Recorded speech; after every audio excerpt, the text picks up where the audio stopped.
एक जंगल में टूनी नाम की चिड़िया रहती थी अपने पति और दो बेटियों के साथ। वो सोच रही थी कि उसकी तीसरी संतान बेटा हो। उसके अंडे से बच्चे के बाहर निकलने का समय हो गया था और वो बहुत बेसब्री से इंतज़ार कर रही थी। हे भगवान, इस बार हमारी इच्छा पूरी कर दो। इस बार हमें बेटा दे दो। इतने में अंडे से बच्चा बाहर निकला, लेकिन वो भी बेटी थी। टूनी का पति बोलता है, अब मैं इस घर में एक पल भी नहीं रहूंगा। तीन तीन बेटियों की शादी का बोझ मैं अपने कंधे पर नहीं उठा सकता। मैं जा रहा हूँ घर छोड़कर। मुझे ऐसी पत्नी और ऐसे बच्चे नहीं चाहिए। ये आप कैसी बातें कर रहे हैं? मैंने तो मना ही किया था कि हमें तीसरा बच्चा नहीं चाहिए। लेकिन आपने कहा था कि तीसरी संतान हो सकता है बेटा हो। लेकिन जब लड़की हो गई है तो आप हम सबको छोड़कर जा रहे हैं। ये कहाँ का न्याय है? मैं कुछ नहीं जानता हूँ, मैं जा रहा हूँ। भला इतने गुस्से में कहाँ जा रहे हो? सारी गलती खुद करके इल्ज़ाम उस बेचारी पर डालकर कहाँ जा रहे हो? इतना कहने पर भी वो किसी की बात सुने बिना वहाँ से चला गया और टूनी रोते रोते बोलती है, हे भगवान, इस दिन का अंदाज़ा मुझे पहले से हो गया था। मैं जानती थी कि मेरे पति मुझे छोड़कर चले जाएंगे। भगवान, मैंने तुमसे कितनी प्रार्थना की कि मेरी ज़िंदगी में ऐसा दिन मत लाना, लेकिन तुमने मेरी एक ना सुनी। दिन बीत रहे थे। एक दिन अपने बच्चे के लिए आहार की तलाश में निकली टूनी शाम तक घर नहीं लौटी। उसके बच्चे भूख से तिलमिला रहे थे। माँ, माँ, भूख लगी है। माँ, कहाँ हो तुम? वो लोग अपनी माँ को आवाज़ दे रहे थे। पड़ोस के पक्षियों ने उन्हें दाना देकर उनकी भूख मिटाई। शाम को टूनी घर लौटी और अपने बच्चों से बात कर रही थी। माँ, तुम सुबह को जाकर शाम तक घर नहीं लौटी। हमें बहुत भूख लगती है माँ। आस पड़ोस के पक्षी हमें कुछ खाना दे जाते हैं, कभी दे जाते हैं, कभी नहीं दे जाते हैं। बच्चों, मैं तुम्हें क्या बताऊँ, मैं तुम लोगों की भूख मिटाने के लिए कितनी तकलीफ झेलती हूँ। मुझे आहार लाने के लिए बहुत दूर जाना पड़ता है, इसलिए शाम हो जाती है लौटने में। बच्चे अपने माँ की बात समझते हैं। वो रात बीत गई। टूनी की सेहत ठीक ना होने की वजह से टूनी सुबह उठ नहीं पाई और सोई रह गई। उसके बच्चों को भी कुछ समझ नहीं आया और वो भी उसके साथ में सो गए। कुछ देर बाद टूनी की नींद खुलती है और वो बोलती है अपने बच्चों से दुखी मन से, बच्चों, क्या तुम्हें भूख नहीं लगी?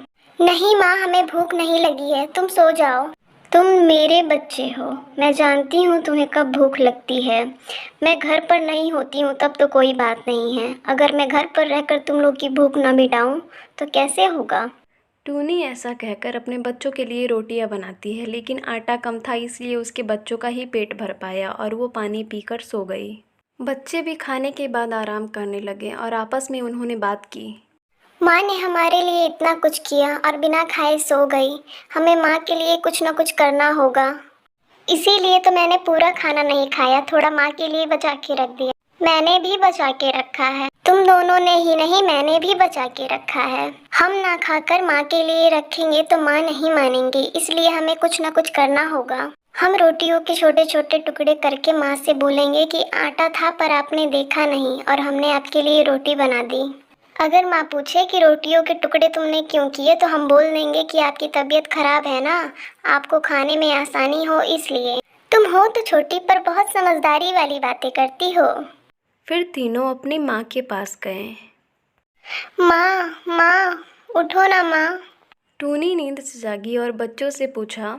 ये तुम लोगों ने कहाँ से लाया? उन तीनों ने वैसा ही जवाब दिया जैसा उन्होंने सोचा था। टूनी उन रोटियों को खाते हुए रो रही थी। बच्चों, ये सब क्या है? तुम लोगों ने मेरे सवाल का जवाब तो दे दिया, पर ये भूल गए कि रोटियां अगर तुम लोग अभी बनाते तो रोटियां गर्म होती। लेकिन ये मेरी बनाई हुई रोटियां हैं जो तुम लोगों ने नहीं खाई और ये ठंडी हैं। तब बच्चों ने कोई जवाब नहीं दिया। तब टूनी ने अपने बच्चों को गले लगा लिया।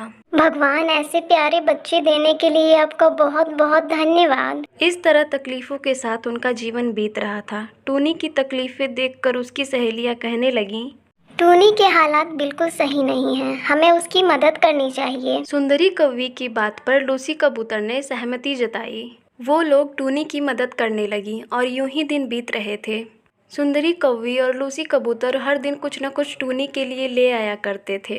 और टूनी भी मेहनत कर रही थी और अपनी सहेलियों की मदद स्वीकार कर अपने बच्चों की परवरिश कर रही थी।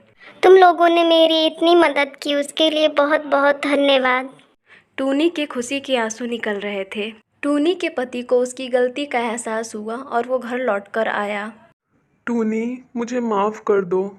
मैं तुम लोगों को अकेला छोड़कर चला गया। तुम लोगों को छोड़कर जाने के बाद मुझे एहसास हुआ कि परिवार क्या होता है। टूनी अपने पति को माफ़ कर देती है और बच्चे अपने पिता के लौटने पर खुश हो जाते हैं और वो लोग अपना जीवन खुशी खुशी बिताने लगते हैं।